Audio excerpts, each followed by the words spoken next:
It's the Playhouse Podcast with Kat and JJ. Believe it. I missed everything. Miss the show? What am I going to do? Check out the Daily Podcast. It was a banner week in the Playhouse. You're going to get our favorite moments, including us identifying what your poop really means about you. And, of course, Richard found his way onto the show. Hang on for that. It's all coming up in the podcast. Let's go. So, you go to get a new job. You walk in and you slay the interview. You feel like you're on top of the world, and then you don't get the job. What the hell happened? I don't know. I know my friend Vanessa very well. She's lived in Arizona for about 3 years now, and she's like, I'm going to switch careers completely. And she knows what she's doing. She made the conscious choice to do it. She's not walking in blindly, but she had an interview on Wednesday, and I was chatting with her about it. She goes, it went so well. And then she found out yesterday that she didn't get the job. And, she was like, I don't understand. I don't know where I went wrong. Sometimes there's just somebody more qualified. You know what I mean? Yeah. It's just that way. Keisha, you've kind of had the same thing happen to you, right? Yeah, I actually went in. I've always had dreams of being a kindergarten teacher. I love kids. It's always been something that I've always been drawn to. They're just so fun and energy. So I found a job, and that was in my town. That was perfect. They were looking for teachers. I was like, I have this in the bag. I did really well in school. I love kids. I can relate to them. So I went in. I was getting compliments. They were really, really excited about me. And I was like, this is going so well. We were vibing. When you feel the vibe, it's like, oh, yeah, they're on the same page. We're going. And I left that. And they're like, we'll be in touch. We're going to bring you on to the second round. I'm like, great, no problem. I left. I bought myself an iced coffee. I was like, that was amazing. And then crickets. Nothing. Really? Not a callback? Nothing? I don't like the no callback because I just think it's like, thanks for taking time out to want to work with us, one. Right. And just to say, we have hired someone else. We're all adults. What do you think went wrong? Why did you not get called back to instruct 6-year-olds? What do you think happened? So I actually had no early education training, even though I've worked with kids all my life. I didn't have any formal education training, and I thought I really could go in and said, I've worked with kids, even though I wasn't certified. I really thought they would take someone who had experience, even though I didn't have the formal experience. Yeah. And I think maybe that came down to it, that they went with someone who, on paper, had what they needed. Because, I get it. You got to cover your grounds. But I'm like also a degree? going with the best candidate.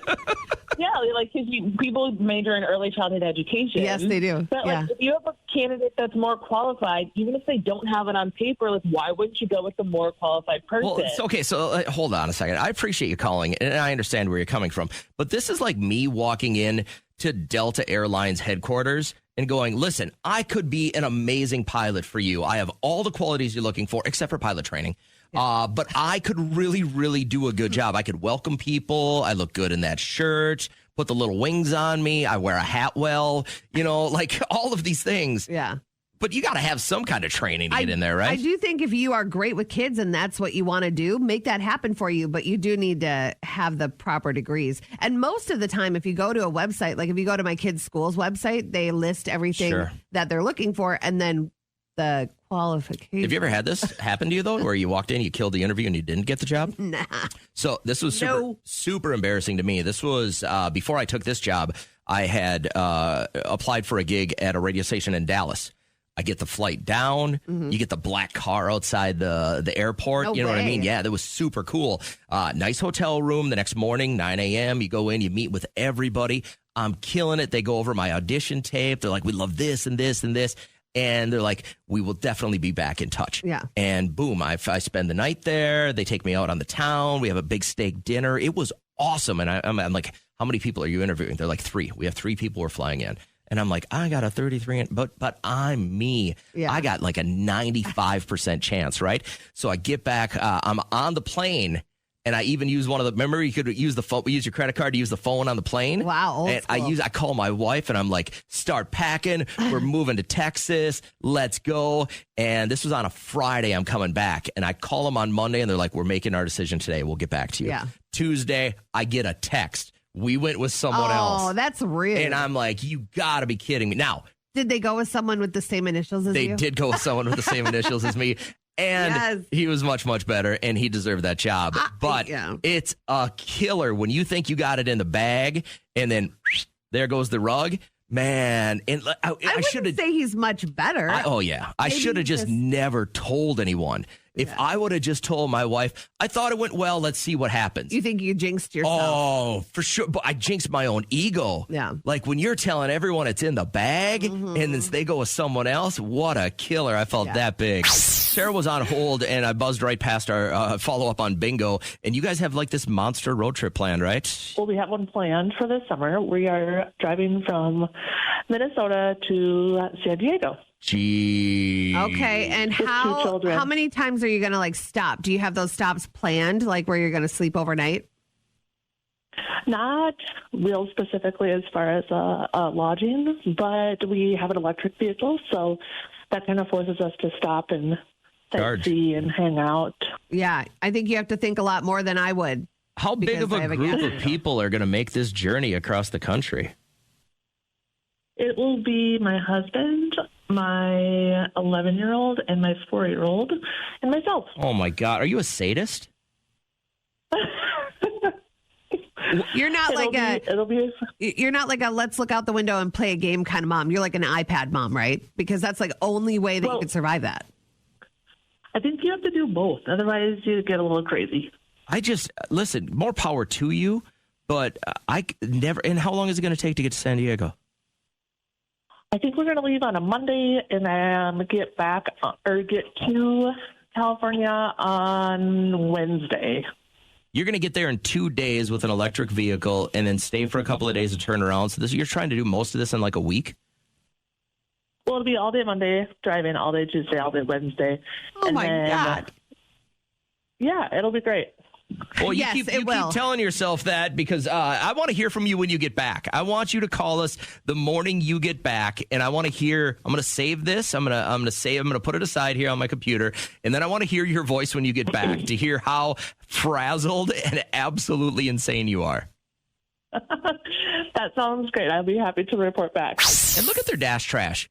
Now, I was firmly under the assumption that if you had anything hanging from your mirror or on your dash, you were going to prison back in the day. When you were 16 and you got your license, or even when you were 18 and you got your tassels, I remember being told you can get pulled over for basically anything that is in your line of sight, and like you could go to hardcore, you're going to get it jail. That might still be the rule. It might be impeding. Nobody's been enforcing it, though. Right. There is dash trash. Maybe they have better everywhere. things to do. But I had an uncle who, like, I would never want to ride in his car. And they'd be like, oh, hop in your uncle's car. He's going to take everybody to go get ice cream.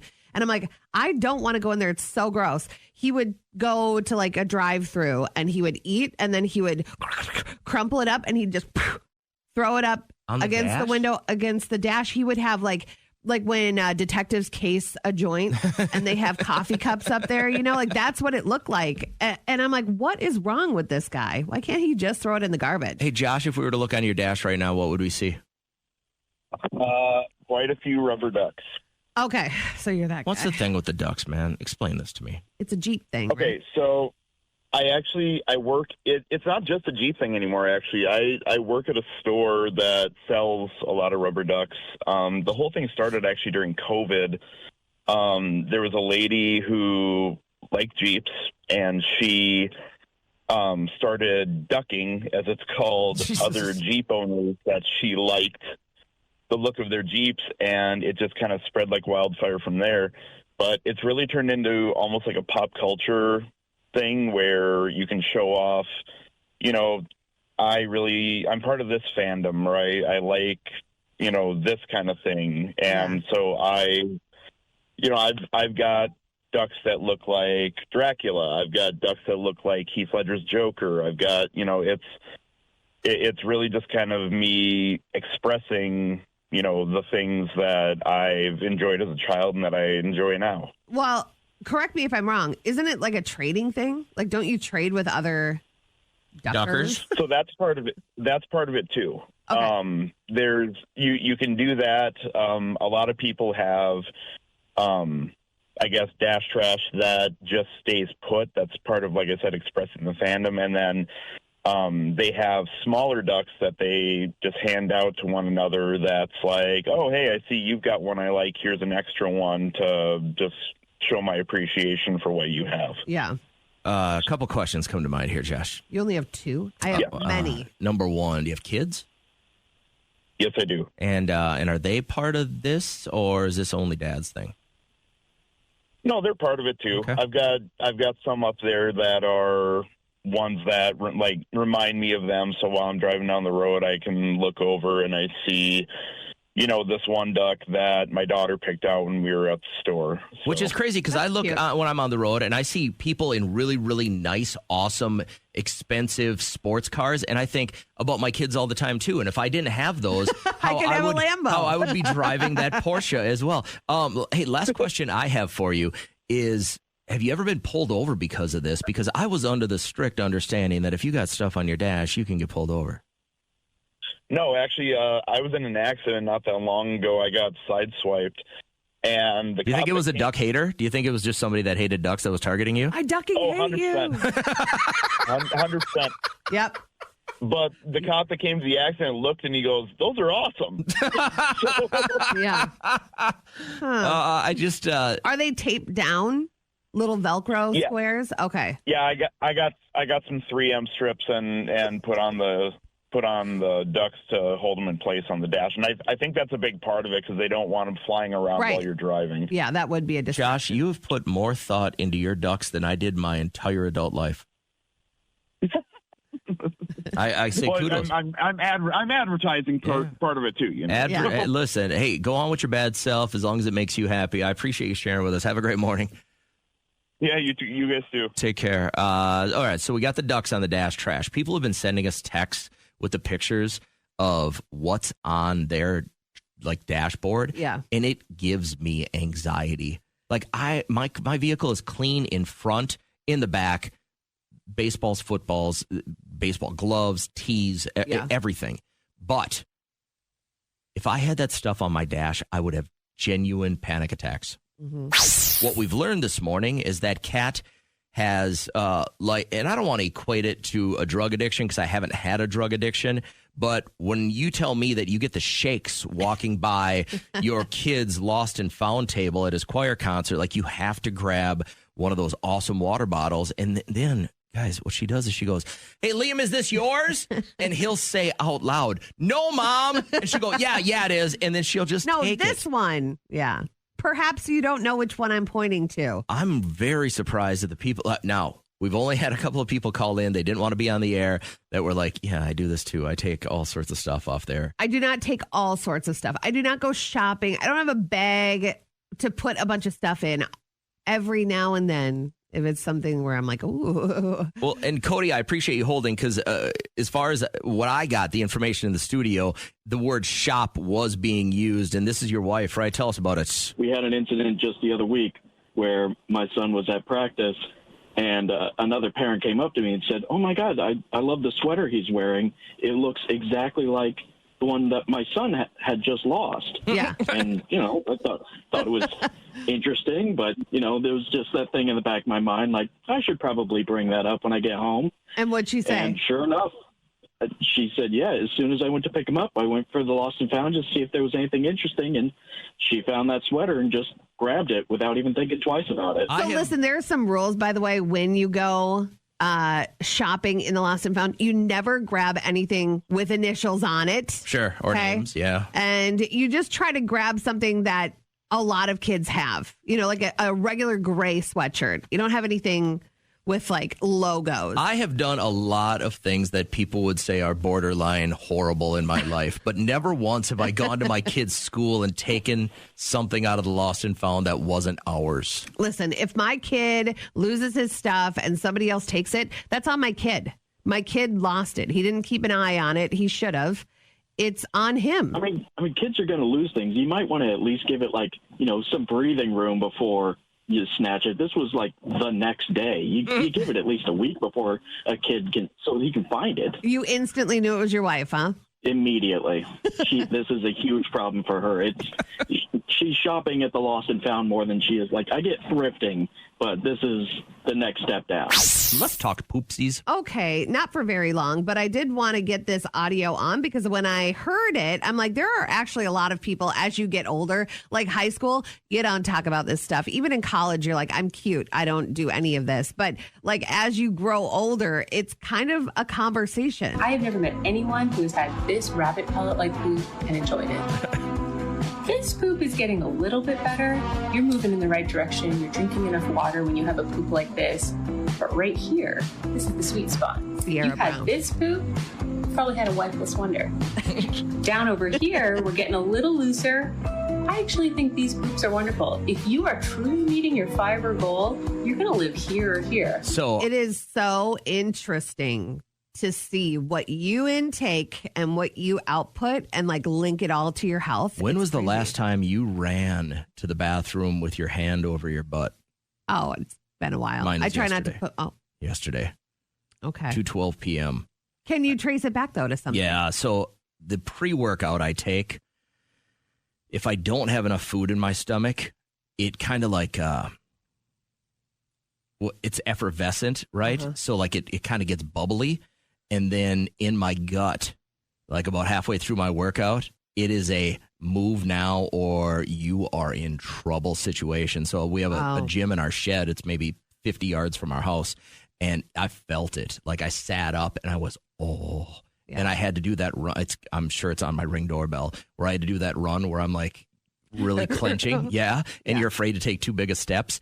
And it was a complete Got it. splash up, blow up. Okay. And it happens with this certain pre-workout I take, and I keep going back to it because I paid a lot of money for it. Yeah. So I'm like, I got to eventually empty the bottle. But yeah, that's a bad one. It's really no surprise that it's part of my algorithm. It's part of my life. I don't have a colon. I do a lot of research. I try to make sure I don't put myself in positions like that, which is interesting that you knew that that was going to be the result. What yet would you did trigger it. you the most right now without a colon? Any fried food. I don't eat fried food. Like I just cannot. So we're at the bar, we're at happy hour, we get the fried jalapenos or whatever. Like you have one and it's done. I wouldn't even do that. It's like, you know, that it's like someone with celiac disease. You don't touch the gluten because you know, like the rest of your day. How much of a warning would you need? How much of a warning? Let's say you ate the fried mushroom, I literally will never do it. but if you did, how long? It's just, I don't know, like an hour. It's just very uncomfortable and not worth it. But if you're with somebody and you think they need to watch that video, hear that video, I think it's very interesting, and people need to be up on their body. You've talked lately a lot about the enormity of your 13-year-old's poops. This guy got a poop knife, and No, he doesn't. no, he didn't get a poop knife. No, okay. he didn't. But you talk about the ginormity of it and how almost impressive it is. Is that healthy then? I guess, like, we asked his doctor, and, you know, so we won't spend too What much do we time got, on like that. 3-pounders, you think? I don't know. Like, are they the size of a big I can't bass? be the only mom dealing with a teen boy that has, like, something to write home about, you know? Like, you go to Five Below and you see those hand weights. Do they weigh as much as one of those, probably? I don't know. That's not my business to talk about. Is he But around? Can we call him? no, he is at school like every other child. So he's got his phone on him. We could talk to him. Jada, we got a notorious pooper around. My boyfriend. Oh, Okay. let's go. So stinky. It's eye-watering. Like, I cannot. It's, I'm almost throwing up, like, just thinking about the smell. Like, I don't know what this man is eating when he's not here. Yeah. But it is like a toxic waste dumpster inside of him. He goes in there. He takes these dumps. There is no covering the smell. I have tried Lysol. I have tried Poopery. We tried lighting a match.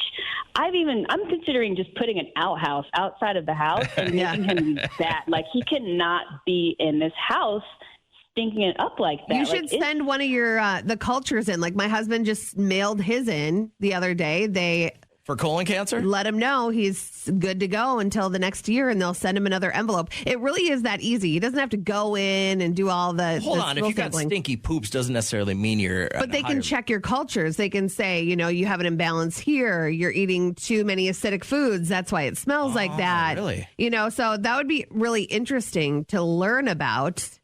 Yeah, what's his And- diet I like? mean- Is he a lot of fried foods kind of guy?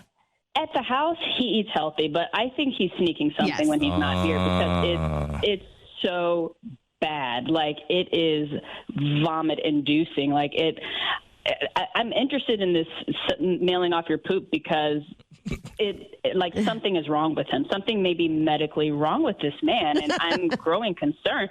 The only reason I don't want to do that is I'm scared the post office will not even take it because it smells so bad. What is in this? It's crazy. I feel it. I feel it. I feel it. I know what to do when I'm about to poop. I go to the potty, pull my underwear down, and then I sit and wait, sit and wait, sit and wait until the poop plops down. Then I wipe and wipe till brown leaves down. I put it in the potty and flush it down. Bye bye poop. Bye bye poop. Then I pull up my pants, wash my hands and do a potty dance.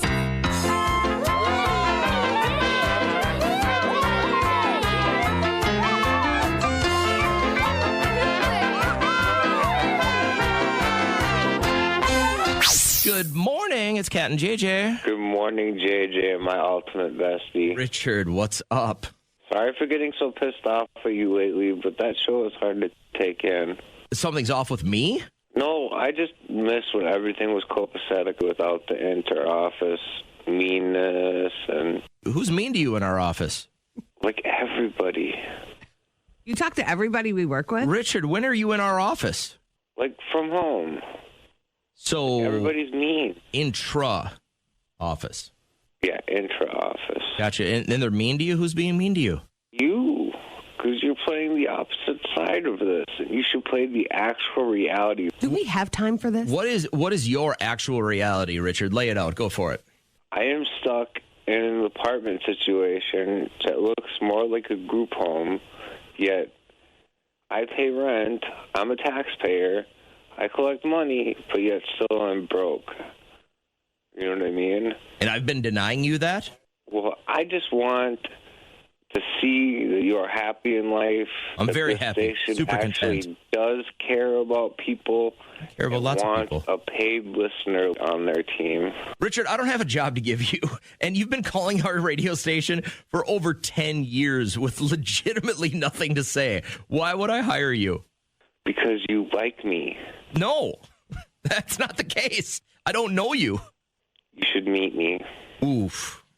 I wish I could describe Kat's face right now. I don't know. It's kind of like half stroke, half, I don't know, half choking. A lot of teeth. Her eyes didn't actually pop out of her head. They went back in her head a ways. Look at the effect you have on women. Yeah, maybe you're barking up the wrong tree. Maybe you should be thinking about like Gentleman's Club DJ. I don't know about that. I have to do that online because I don't want to get chestered and defiled. You know, sometimes when I try and talk to my friends about the people that call our show, they're like, that's got to be so great. And I'm like, meet Richard. Yeah, I love other people.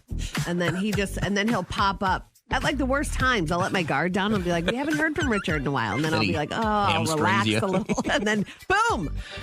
Learned this morning from my friend Brooklyn about the magic shower water. Her cat will sit at the edge of her shower and meow every night before bed until she runs the shower for 2 seconds, and then the cat will jump in the shower, and then we'll lick up all the water, and then it's content and fine to go to bed. I wonder what the moment was that she first discovered that is what the cat was meowing about. It's not like it can point and say, turn that on. Cats are just weird. Yeah. Also, Sean had said, my dog walks underneath the shower curtain for hours on end, back and forth. It feels good on his back, I think. I wish I was as passionate about anything as about they are about walking under the shower curtain. By the way, it's a bull terrier. He said it's the clown of the canine world. Oh, I'm sure they love being called that. Hey, Randy, you got a weird pet routine in your life? Yeah, I have 2 Chihuahuas, and they destroy all their toys, but for some reason, my husband brought home these rubber squeaky pineapples for the dogs, and the one dog is completely obsessed with it. I'd call it his emotional support pineapple. He has to bring it to bed with him every single night. Yep. So when I get up in the middle of the night, I crawl across it, and the thing squeaks. And then in the morning, he's got to jump back up into bed and make sure he digs through the blankets and brings it out in the living room with him. Isn't that funny what they connect to? And I wonder what would happen the day that pineapple is really gone. Like, yeah. Have you ever tried to hide it? That if it already destroys he things. finds it. He finds it. Okay. So, like, if you took it and buried it, like, under a couch cushion, that dog would know it was there. Oh, yeah, for sure. He'll crawl under the couch for it. He, like I said, he digs through the blankets. He knows right where it's at. And if it's somewhere he can't reach, he whines and whines and whines. Does he ever turn it upside down and look for other swinger dogs? Right. That's what I thought. Like, why the pineapple? You got some deeper issues going on. Thanks for Andy. I hope you have some good morning. You too. Take care. I'm loving these pet stories. Hi, Olivia. What kind of pet do you have? I have a cat. And what's its weird habit or routine? His weird habit, he has quite a couple, actually. One, he plays fetch. Oh, cat fetch. 2, he can, instead of walking normally, he trots. Like a saunter? Like, you better be watching me? Yeah. Yeah. It's a pimp cat. That's why. The third one, he will, if you sit on the toilet, he will jump into your lap. So you're and in there. Tries to get into the shower. You're in there breaking off a deuce, and that cat will jump on your lap? Yep. With everyone in the family. You got to teach that cat a lesson. This cat has to have a tremendous name. What is it? Sirius. Yeah. Sirius Black. Sirius Black? Yeah, from Harry Potter. Oh, got it. Got it. I was like, where's you going with this one? All right. Hey, thanks, Olivia. Have a great morning. I got time for one more real quick. Hi, Claire. How are you? Great. How are you? Good. Did you say earlier your dog is in the car with you right now? Yes. And so should we keep our voices down? Are they going to? Is your dog going to be mad that we're talking about him? Probably. No. What's the weird habit? All over the car. Okay, my dog licks, so she gets kind of stressed out, and she licks the walls. All the walls in the house, up and down the hallway and the floors. You know, JJ was doing that for so long, and so I got a spray bottle, and before the show, I'm like, come, let's go. So, do we know why? No, I took her to the vet, and she's now on anxiety meds, and we're going for a checkup right now. Wow. What makes a dog so nervous, do you think? Did you have it as a puppy? Yeah, we got her when she was 12 weeks old. I think it's my boys. My boys are kind of feral and crazy, and so when they start wrestling or being loud or making noises, she gets a little crazy and will lick the walls. I have streaks of dog saliva on the walls that I'm always having to clean off. It's disgusting. And you're at that point now where it's not worth repainting because it's just going to get damaged again. I mean, we're definitely going to repaint because it's a little darker, and so I think I can see the streaks. So I have to go lighter so I can't see it. It's so crazy that your kids being feral gives your dog anxiety, which is giving you anxiety. I mean, it's that, but even if I'm watching a show and I laugh, she jumps up, starts panting, runs around, and starts licking the wall. Yeah, you need to up the dosage on that dog. That's why we're here. I'm pulling into the parking lot right now. All right, well, good luck. Have a great morning. Thanks for sharing with us. You ever heard the stat that 92% of the things you worry about, you have no control over? Of the remaining 8%, you have little to no control over 4% of those. So think about 100% of the things you worry about throughout the day. Yeah. 4% of those things you have anything to do with. As your child grows up, there's been stages of just worry, different worries that go with certain age groups. You know, you're all like, of a sudden they're behind the wheel of a car. Or that will be my next one. Yeah. You know, we just got him that car, and I'm like, I can wait a couple of years for him to start that phase of his life. Well, with the car that you got him, the best thing is you don't have to worry about dating at all at that point. Because if your daughter gets into that car with him, she's desperate. You need to work on her confidence. It is birth control with wheels. I get it. It's an ugly car, but you know what? It's FREE, and nothing is more beautiful than to not pay a car payment, so you can shut the hell up. What are you with worrying your about judgment today? About your child? You woke up worrying about what about your 13-year-old? I worry about him learning to find that balance between school and fun and sports. And I'm just like, I got to stop hounding him, because yesterday I got a glimpse into all the conversations that I've had with him. He was getting his homework done in between sports. He has like a crazy schedule, and he got it done. And it was like, he knew the importance to get it done, because when he got home, he knew how tired he was going to be. And I'm like, I got to shut up. This kid knows what he's doing. When it comes to the sports thing, I've been privileged enough to be around athletes for as long as I have in coaching. And I will tell you what, the happiest athletes are the guys that don't take it seriously. The ones that think, oh, this is my way to, I'm playing in the NFL. I'm getting this D1 scholarship. They are the most miserable kids. And you can tell by their friend group that they're just not in that. They're not enjoying life. They're working at it as a 14-year-old, which is crazy to me. I want him to have those dreams of grandeur for sure. I'm not going to stomp on that, but school comes first. I cannot have like one of those dumb athletes on my hands. I just can't.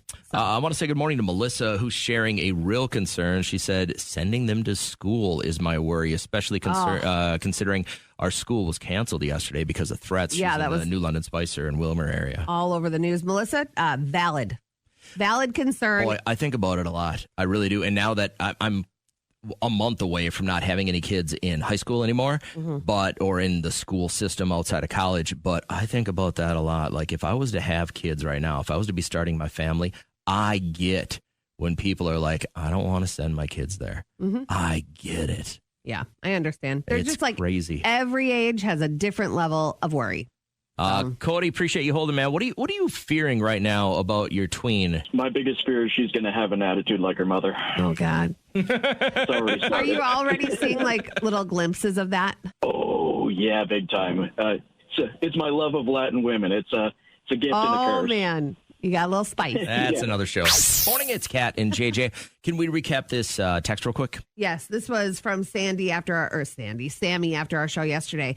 And she said that she feels torn, and they've been needing help with transportation with our daughter over the last couple of weeks. Her friend's mom stepped up, said she would help out of the kindness of her heart, which is wonderful. The problem is that Sammy's daughter will come home. Her coat smells like cigarette smoke. She asked her daughter about it. She said that the mom smokes with her coffee when she drives them to school. You know what I didn't think about? What? What if her daughter's really smoking and the mom isn't? It's just a big lie from I would assume this is like an elementary age daughter. Maybe, but what if she's 13 or 14? She can't drive herself to school. They live a long ways away, and she's catching doobies. With the mom? No, she's just smoking after school real quick. Oh. She's catching a couple. Yeah. And all of a sudden her coat smells like smoke, and she's deflecting this.